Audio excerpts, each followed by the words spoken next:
The Allerdale ballroom held 300 candles and 300 people, and on the night of the 14th of April, every one of them heard what the Duke of Renfield said to his wife. Imogen had been watching the musicians, her hand resting lightly in Hugh's as they turned through the final measures of a waltz, when he stopped moving altogether, stopped so abruptly that the couple behind them nearly collided, and turned to look at her with the particular expression she had learned to dread in private, the one that arrived after his third glass of wine, and the kind of silence that meant something had gone wrong with money. She had never seen that expression in public before. She had not understood, until that moment, that there was a reason for that. The room was warm with beeswax and orange blossom, the kind of warmth that traps sound and holds it. And when Hugh spoke, not quietly, not in the low murmur of a man sharing a grievance with his wife, but in the carrying tone of a man who had stopped caring whether he was heard, the music faltered by half a bar before the violinists recovered themselves. He said that his horse gave him more joy than she did. He said it clearly. He said it once. Imogen did not cry. She stood for a moment in the middle of the floor with 300 pairs of eyes finding their way to her face. And she did something that she would later understand as the first completely honest thing she had done in 6 years of marriage. She reached down, worked the ring from her finger, the wide gold band with its square-cut sapphire that Hugh had placed there on a morning in June, when she had still believed that love and duty could occupy the same room without one destroying the other. And she set it on the silver tray of a footman who happened to be passing with a line of empty champagne flutes. The footman went very still. The ring settled against the glass with a small, clear sound. Then Imogen turned, and she looked for Frederick. He was standing at the edge of the floor where he had been for most of the evening, close enough to be present, far enough to have given them the appearance of privacy, which was the kind of careful, unobtrusive calculation she had come to associate with everything Frederick did. He was watching her with an expression she could not quite name. Not pity, not embarrassment. Something steadier than either of those things. She walked to him and asked him to dance with her. He did not hesitate. He took her hand and led her onto the floor, and when his right hand settled at the small of her back, and he felt, through the silk of her gown, that she was trembling. Not visibly. Not in any way the room could catalogue and discuss tomorrow. But trembling nonetheless, a fine and furious vibration that ran from her shoulders to her spine. He tightened his grip and did not release it for the full duration of the set. The orchestra played. They danced. The 300 guests watched with the focused attention of people who understand that they are witnessing something that will be discussed for years.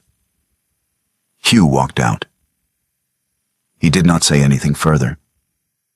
He collected his hat and gloves from the footman at the door, and he left his own family's ballroom with the particular rigidity of a man who has said exactly what he meant to say and considers the evening concluded. Several of the older guests near the door stepped back to allow him passage. No one spoke to him. No one, in fact, spoke much at all for the remainder of that set.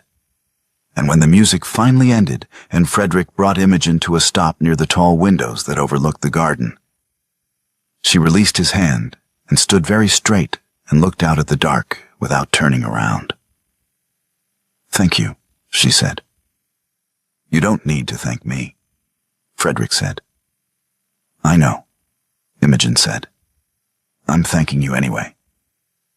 He stood beside her while the room behind them began, slowly, to breathe again, conversations resuming, glasses refilling, the particular social machinery of a London ballroom reasserting itself over the ruin of what had just occurred. He did not tell her it would be all right. He did not tell her that Hugh had not meant it, or that the wine had spoken, or any of the other graceful untruths that the occasion seemed to require. He stood beside her and said nothing, and she was grateful for that in a way she could not have explained. Lady Forsyth crossed the room at some point and pressed Imogen's hand and said something warm and meaningless about the heat. 2 other women followed. A gentleman Imogen barely knew came to offer Frederick a glass and managed, with considerable skill, to say nothing whatsoever about what had just occurred while communicating clearly that he had seen all of it. The evening continued in the way that such evenings do, with the surface intact and everything beneath it permanently altered. It was nearly midnight when Imogen and Frederick finally stood in the entrance hall waiting for the carriage, and she looked down at her bare left hand and found that she felt, beneath the anger and the exhaustion and the particular cold clarity that comes after a long-anticipated thing has finally happened, something very close to relief. She did not examine that feeling. She put on her gloves and went out into the April night. The carriage back to Renfield took 40 minutes, and Hugh spent them talking about the family name. He sat across from Imogen in the dark interior, his face intermittently lit by the passing lamps of the street, and he spoke with the focused precision of a man constructing an argument he had been building since the moment he walked out of the ballroom. He said that the scene had been unfortunate. He said that Imogen's removal of the ring had compounded the damage considerably, that a private grievance had been made into a public spectacle by her response, and that the response had been, he thought, deliberately theatrical. He said that Frederick's decision to dance with her in full view of the assembled guests was the kind of behavior that reflected poorly on the entire family. He did not mention what he had said about the horse. He did not mention it once. Imogen sat across from him and looked at her gloved hands and said nothing. She had learned over 6 years that responding to Hugh when he was in this particular register accomplished nothing useful. He was not seeking a conversation. He was seeking a surface against which to flatten his own discomfort, and she had no intention of providing it tonight. She watched the London streets give way to the darker roads of the countryside, and she thought about the footman's tray and the small sound the ring had made, and she did not feel sorry. At Renfield, she went directly to her own rooms. She did not go down for dinner. She sat at her writing table for a long time without writing anything, and then she went to bed and lay awake until the house was fully quiet and the candles had burned themselves out. In the morning, she sent a note to the housekeeper requesting access to the household accounts. The housekeeper brought them without comment, a small hesitation before she set the ledgers on the table, but nothing more. Imogen spent 3 hours going through them with the methodical attention of a woman who had been educated in mathematics, by a father who believed that his daughter should understand money. The books were immaculate, every figure balanced, every expenditure accounted for, every income recorded, every quarterly settlement noted in the estate secretary's careful hand. They were also, she understood within the first hour, incomplete. She could not have said precisely how she knew. There was nothing missing that she could point to. No entry scratched out, no page removed, no obvious gap in the sequence. But she had grown up in a house where accounts were kept honestly, and these accounts had the particular smoothness of records that had been prepared for someone to see rather than maintained for accuracy. She closed the last ledger and sat for a moment with her hands flat on the cover. She needed to see the real books. She did not know where they were. She did not know yet how to find them. But she would. 2 days after the ball, while Hugh was in London on business he had not described to her, Imogen went to the estate's correspondence room to collect a packet of letters that had arrived from her own solicitor in Bath. The room was used primarily by the estate secretary, a precise and nervous man named Alderton, who kept everything in its place with the dedication of someone who understood that disorder in a house like this was professionally fatal. The letters were on the side table where Alderton always left incoming correspondence, bundled and labeled. Imogen collected them. She was turning to leave when she noticed that one of the drawers in the large writing desk, the drawer that Alderton used for ongoing correspondence, the one that was usually locked, was sitting an inch open, the key still in the lock. She stood for a moment, Then she opened the drawer. Inside was the ordinary material of estate business. Letters awaiting replies, a draft of a quarterly report, 2 sealed packets addressed to Hugh's London solicitor. And beneath all of it, folded in thirds and placed face down as though set aside in haste, a single sheet of paper. She unfolded it. It was a receipt, a formal acknowledgement of debt settlement dated 14 months ago for a sum that made her breath go short when she read it. The debt was described in the careful language of legal documents, and the creditor was named, and the settlement was confirmed as paid in full. But it was the marginal notes that stopped her entirely. Written in a hand she recognized. Not Alderton's neat copperplate, not Hugh's loose and impatient scrawl, were 3 lines of annotation in the precise, economical handwriting that she associated with Frederick's letters, with the notes he occasionally left when he came to the estate on family business. She read the annotations twice. Then she folded the receipt, put it in her pocket, and left the correspondence room. She went directly to the stables, ordered her horse, and rode to Frederick's townhouse in the village, without sending word ahead. The butler admitted her without visible surprise. Frederick had evidently instructed his household to receive her without formality. And she was shown to the study at the back of the house where Frederick was working at his desk. He stood when she came in. He looked at her face, and whatever he had been about to say remained unsaid. Imogen took the receipt from her pocket and set it on the desk in front of him. "I found this in the correspondence room," she said. "That is your handwriting in the margin." Frederick looked at the receipt for a long moment. He did not pick it up. "Imogen," he said. "I want to know what it is," she said. "I want you to tell me exactly what it is and why your handwriting is on it, and why it was in a drawer in my husband's correspondence room." Frederick was quiet for a moment. Then he said, "Sit down." "I don't want to sit down," she said. "Please," he said. She sat. He told her the first part standing, and then he sat too. And by the time he had finished, they had been in the study for the better part of an hour, and the tea that his housekeeper had brought and left on the side table had gone entirely cold. Frederick had discovered Hugh's first debt 3 years ago. Not through any deliberate investigation, but because Hugh had approached their father's old banker in a moment of desperation, and the banker, who had known Frederick since childhood and understood the implications, had come to him first.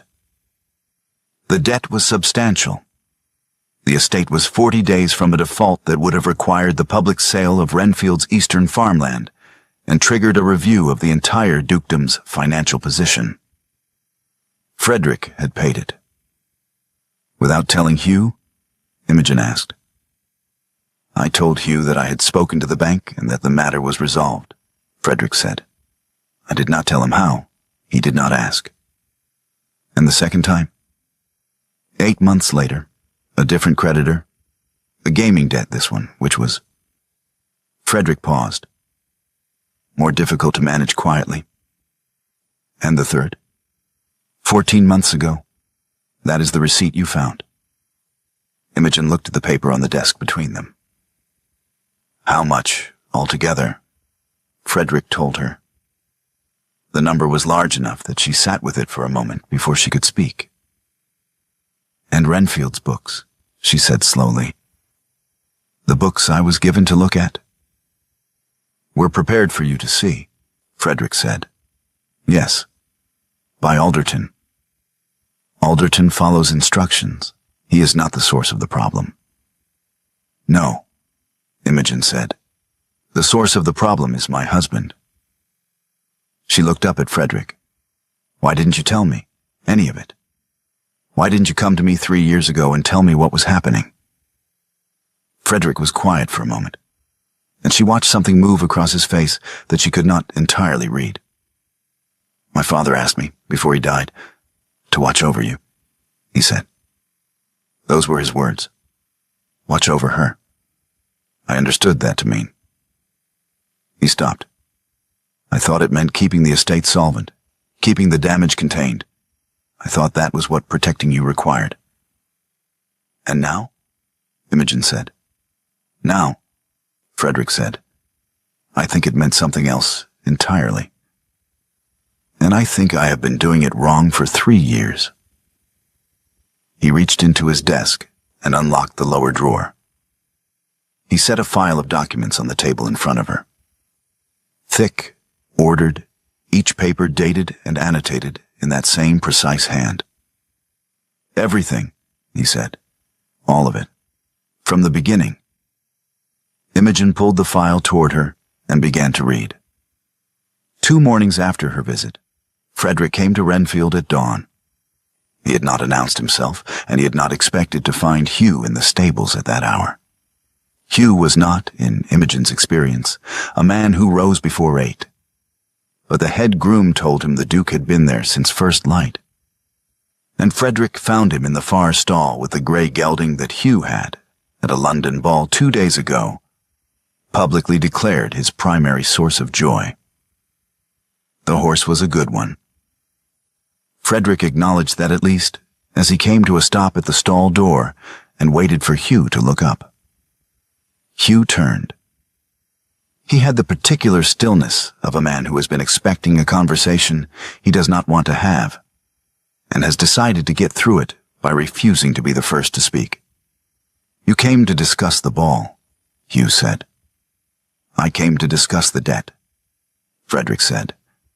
A pause. The horse shifted in the straw. Somewhere in the yard, a groom was moving buckets. Hugh's voice was flat. What debt? 3 years of it, Frederick said. 3 separate settlements. I have the receipts and the correspondence with the creditors. I have kept copies of everything. Hugh went very still. It was a different kind of stillness from before. Not controlled, but frozen. The way a man goes still when the ground beneath him has shifted in a way he had not predicted. You paid them, Hugh said. Yes. Without telling me. I told you the matters were resolved. You chose not to ask how. That is not, Hugh began, and then stopped. He turned back to the horse, and Frederick watched his brother's hand move to the animal's neck in a gesture that was less affectionate than steadying. Why are you telling me this now? Because you asked me to account for the ball, Frederick said. You sent me a note asking me to explain my conduct, and I am explaining it. I danced with your wife because she had just been publicly humiliated in a room full of people whose opinions will follow her for the rest of her life. And because you walked out and left her standing there alone.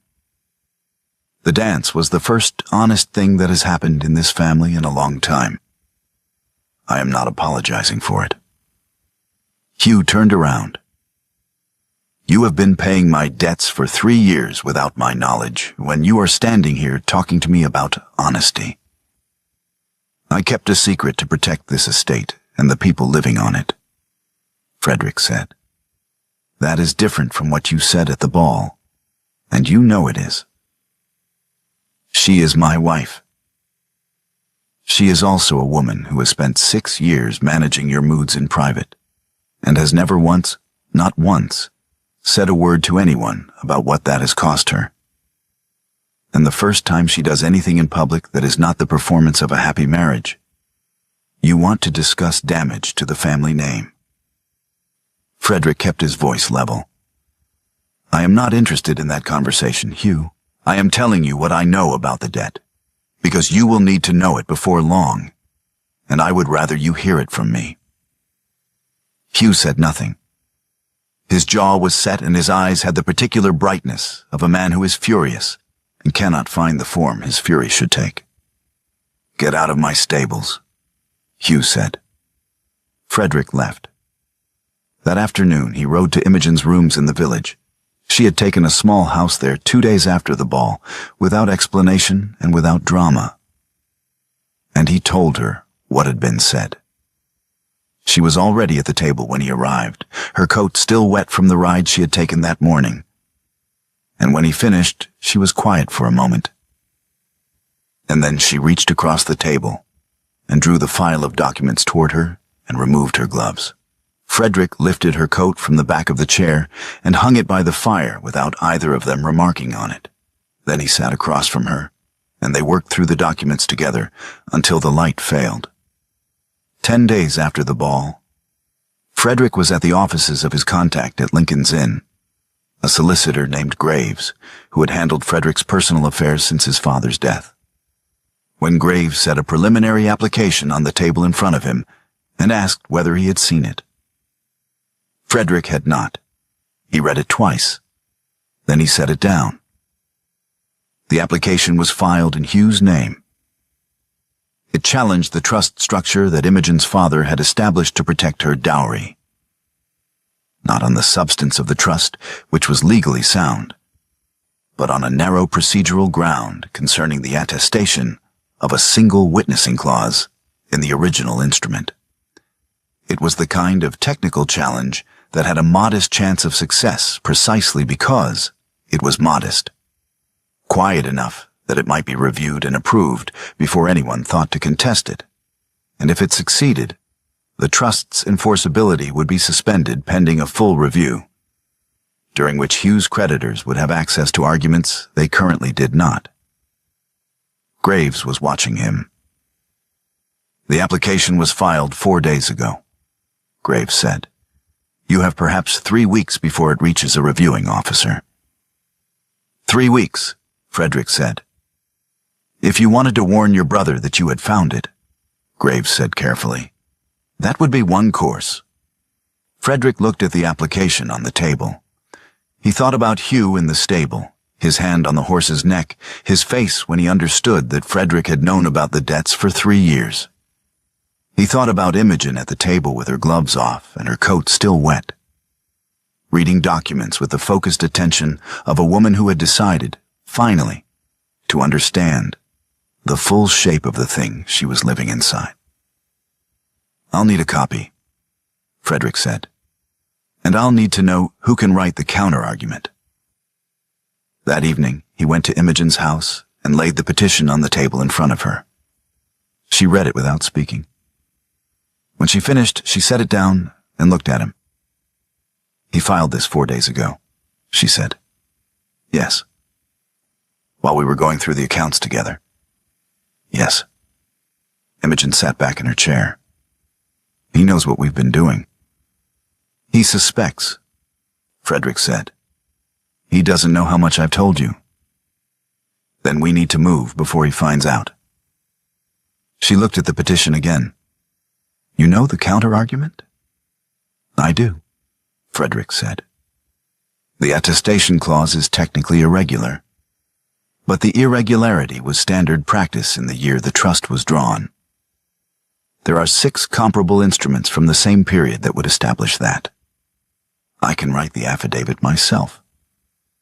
Then do it, Imogen said. Tonight, if you can. He opened his case and took out paper. She moved the lamp between them so the light fell across the table. And they worked side by side, and at some point in the second hour, when he leaned forward to point to a specific clause in the trust instrument and their hands were both on the paper, his fingers came to rest against hers. Neither of them moved immediately. The lamp threw a small, warm circle of light. Outside, the spring night was quiet. After a moment, Imogen said, Frederick. He answered quietly, Yes. Neither of them said anything else. He moved his hand back to the paper and continued writing. She watched him write. Hugh's response came within the week. He cut Frederick's annual allowance from the family estate accounts, a sum that represented a significant portion of Frederick's independent income. And he sent a letter to 2 solicitors in London stating that Frederick had approached him with fabricated debt records as part of an attempt to establish financial leverage over the dukedom. The letter was carefully worded. It did not make accusations that could be formally refuted. It raised questions, suggested irregularities, implied that Frederick's motives in the affair were not what they appeared. The letter reached the clubs. It always did. Imogen learned of it through the quality of her morning post. Invitations that had been arriving steadily since the ball. Expressions of sympathy from women who had been in the ballroom, calls from people she had known for years, began to thin. A dinner she had been expected to attend sent a regret. A woman she considered a friend stopped answering her notes. The shape of the social damage was legible to anyone who knew how to read it, and Imogen had been reading it for 6 years. She went to Frederick's office on a Tuesday morning and found him at his desk. She did not sit down. "Withdraw your name from the proceedings," she said. Frederick set down his pen. "No. Hugh has told half of London that you fabricated the debt records. Your allowance is cut. If you file that affidavit, he will find something else to use. There is always something else with Hugh, and you will lose more than the allowance." "I am aware of what I may lose," Frederick said. "Then you understand why I'm asking you to step back. I can find another solicitor. Someone without—" She gestured, a small frustrated motion. "Without a family connection that Hugh can use against you." "Imogen." Frederick opened the desk drawer and took out a document. He set it in front of her. "I submitted the affidavit yesterday morning." She looked at the document. It was stamped with the office seal and dated the previous day.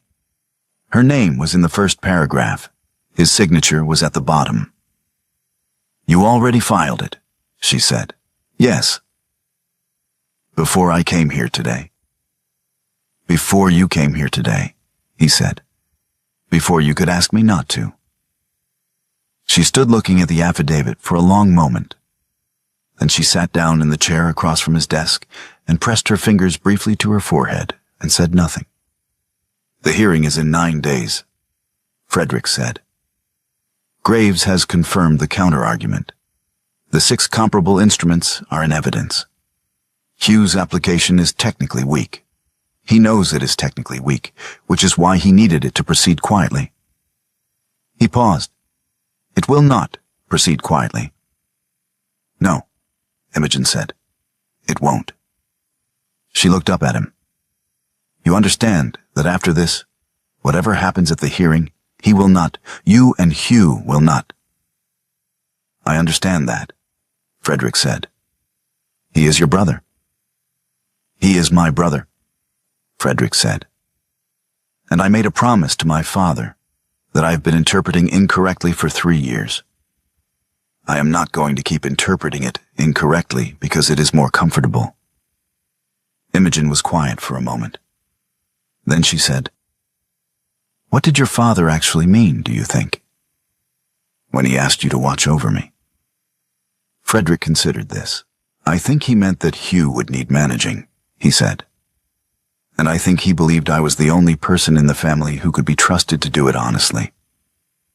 He just didn't—" He stopped. He didn't specify what honesty would eventually require. The night before the Lincoln's Inn hearing, Imogen came to Frederick's office at 7 in the evening and did not leave until nearly midnight. She had been through the documents 3 times already. She went through them again, methodically, checking each reference against the corresponding instrument, verifying each date, reading Graves's notes in the margin, with the attention of someone who intends to understand every word that will be spoken in that room tomorrow.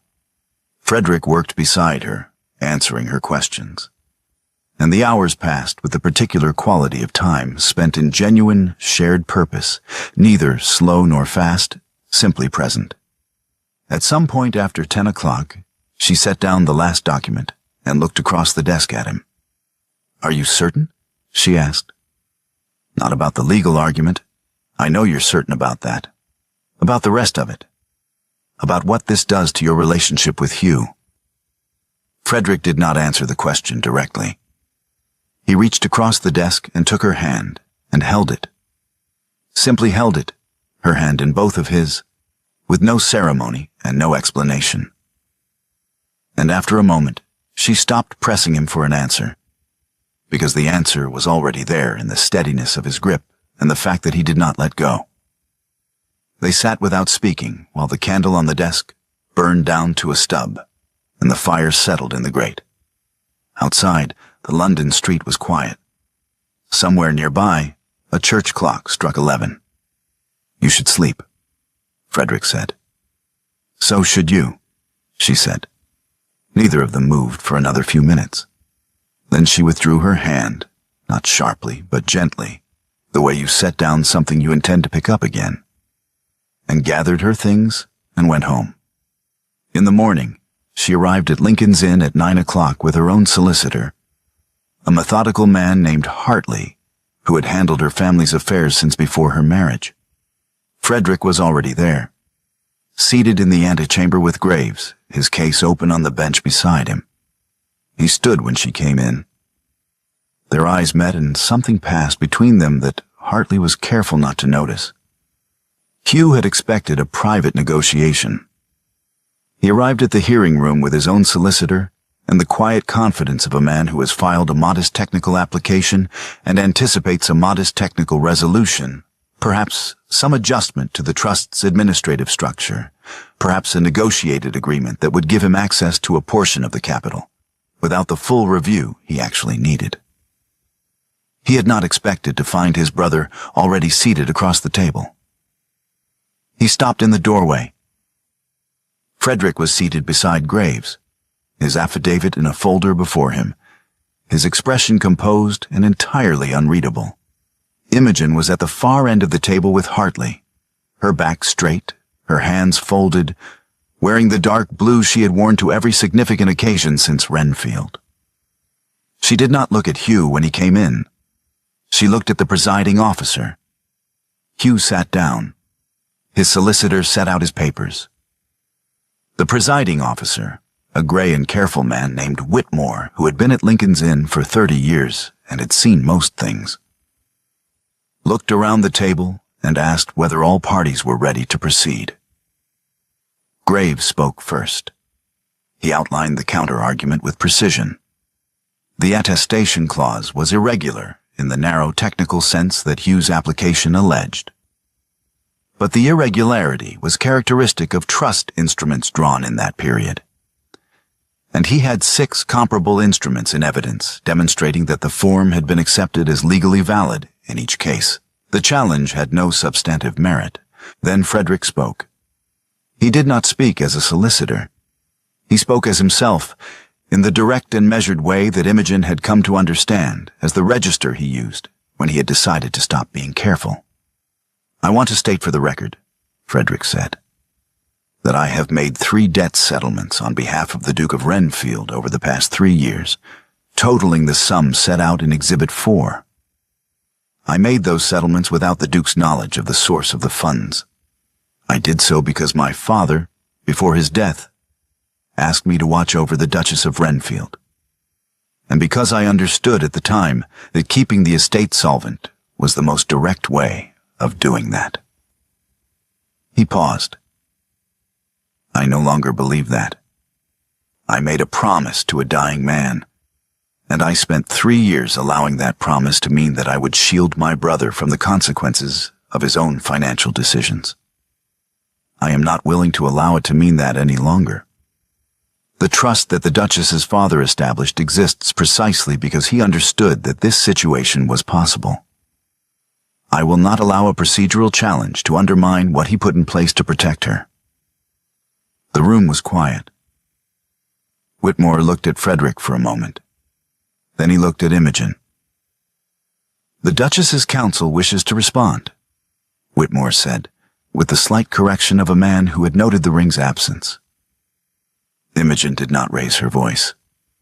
She had not raised her voice in the ballroom either, when she removed the ring, and she did not raise it now. "I am not here seeking damages," she said. "I am not asking this office to adjudicate my marriage or my husband's debts or the question of who has paid what to whom. I am here for one purpose, to confirm that the trust my father established is legally intact. and that the Duke of Renfield has no claim against its principal or income, now or in future, on any procedural or substantive ground. My father was not a cautious man by temperament. He built that trust because he understood something about the nature of this marriage that I resented understanding at the time. I no longer resent it. I would like the record to reflect that the trust stands. Whitmore looked at Hugh's solicitor. Hugh's solicitor said something careful and technical about the procedural ground. Graves responded. There was a brief exchange of documents.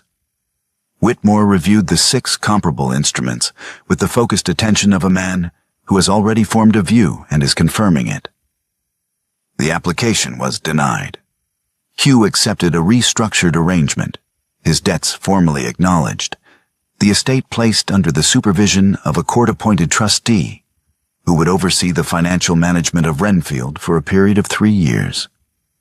It was not what he had come for. It was considerably less than what he had hoped to avoid. He left without speaking to either of them. Frederick and Imogen and their respective solicitors gathered their papers in the particular careful silence of people who have just won something significant and are still absorbing what it cost. Graves shook Frederick's hand. Hartley shook Imogen's. Then the solicitors left, and Imogen and Frederick stood in the empty hearing room with the afternoon light coming through the tall windows and the sound of Lincoln's Inn going about its ordinary business in the courtyard below. "It's done," Imogen said. "It's done," Frederick said. They walked out together or into the spring afternoon. She had taken the small house in Marylebone for the month, a rented set of rooms on the first floor with windows that faced south and let in more light than any room she had occupied at Renfield in 6 years. The window was open when they arrived, and the air that came in smelled of the street and of something green and new underneath it. The particular smell of London in April when the season turns without warning. Frederick set his case on the chair by the door and stood in the middle of the room. Imogen went to the window and stood with her back to him for a moment, looking out at the narrow street below where a woman was selling flowers from a basket and a child was running along the pavement with a hoop. "I want to say something," she said, "and I need you to let me finish before you respond."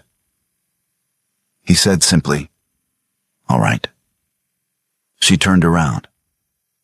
"You have spent 3 years paying debts that were not yours to pay. And you did it because you made a promise to your father and because you are—" She paused. "You are the kind of man who keeps promises even when they cost him considerably more than he anticipated. And I am grateful. I am genuinely, deeply grateful. And I will be for the rest of my life." She looked at him steadily. "But I need to be very clear with you about one thing. What I feel for you is not gratitude. I know the difference. I knew the difference 3 weeks ago in this room when you put your coat over my shoulders and sat down across from me and started working through documents without asking anything of me at all. I knew it the night before the hearing when you took my hand and didn't say anything, because there was nothing useful to say. I know it now." She stopped. "I did not want to say nothing, and let you think that what is between us is something simpler than it is." Frederick crossed the room. He had spent 32 years being the careful one, the second son, the legal mind, the man who thought before he spoke and weighed before he acted and never, in any company, did anything that could be described as impulsive. He had built a reputation on it. He had built himself on it. He kissed her. It was not tentative, and it was not brief, and it was the first genuinely impulsive thing he had done since he was old enough to understand what caution cost. She made a small sound against his mouth. Surprise, and then something that was not surprise at all. And her hand came up to his jaw and held him there. And for a long moment, the open window and the flower cellar and the child with the hoop all continued their business in the ordinary spring afternoon outside, entirely indifferent to what was happening in the room above them. When they separated, Imogen looked at him. "That," she said, "was not particularly careful of you." Her voice was quiet. "No," Frederick agreed. "I find I don't mind," she said. The months that followed were not without difficulty. Hugh's restructured arrangement required negotiations that extended through the summer. Frederick's allowance was not restored, and the social damage from Hugh's letters faded slowly, as such things do, not all at once, but in the gradual way that reputations rebuild when the truth is simply more interesting than the accusation. Frederick's affidavit was a matter of public record. People read it. Some of them changed their minds. Imogen's divorce petition moved through the ecclesiastical courts with the methodical pace of an institution that does not hurry for anyone, and she did not hurry it. She had spent 6 years in a marriage that had required her to perform contentment for an audience. She had no interest in performing urgency for another one. She took rooms in Marylebone through the autumn and then through the winter, and Frederick came to her in the evenings when his work allowed, and they sat at the table where the documents had been and talked about things that had nothing to do with trust instruments or debt settlements. About her father's garden, about a book she was reading, about the particular quality of winter light in the city, about the life that was, slowly and without drama, assembling itself around them on a morning in late February. With the light coming through the south-facing windows and touching everything in the room with the specific gold of a winter sun at low angle. Imogen came downstairs to find 2 cups of tea already on the tray, and Frederick at the table with a letter he had just received from Graves. She sat down across from him, and he handed her the letter, and she read it and set it down and picked up her tea. On her left hand, she wore her grandmother's ring, a narrow band of rose gold set with 3 seed pearls, which her mother had given her the previous autumn with a look that communicated everything her mother considered necessary to say on the subject. It was nothing like the sapphire Hugh had placed there. It was entirely hers. "Good news?" she asked about the letter. "The trustee's first report," Frederick said. "Renfield is stable. The eastern farmland is intact. The tenants are settled." He set the letter aside. "It will be all right." Imogen drank her tea. Outside the window, the February street was going about its business, and the light was very clear, and the room was warm. "Yes," she said, "it will."